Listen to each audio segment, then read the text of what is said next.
নমস্কাৰ, মই বিষ্ণুপ্ৰিয়াই স্বাগতম জনাইছোঁ ডাকঘৰৰ মজিয়ালৈ। আবৃত্তি কৰিবলৈ লোৱা কবিতাৰ শিৰোনাম শব্দবোৰ।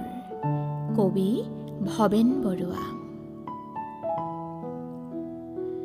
প্ৰতিটো শব্দই দেৱদূত, প্ৰতিটোকেই বিচাৰিব লাগিব ধূসৰ স্তব্ধতাত, য'ত জলৰাশিত একোটা সন্ধ্যা ডুবি যায় আৰু কৃষ্ণবৰ্ণ অৰণ্যৰ ওপৰেদি হঠাতে দেখা যায় তৰা ভৰা আকাশৰ আভাস।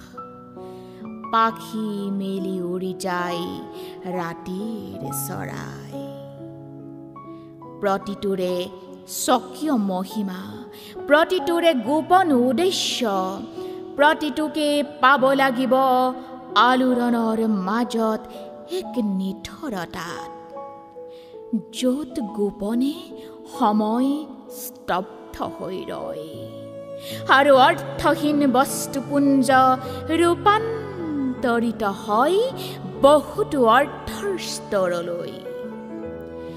প্ৰতিটোৰে নিৰ্ধাৰিত স্থান নক্ষত্ৰবোৰৰ দৰে এখন আকাশত, আৰু প্ৰতিটো নীৰৱ দ্ৰষ্টা যেন বহুতো জোৱাৰ ভাটাৰ লানি লানি ঢৌবোৰৰ।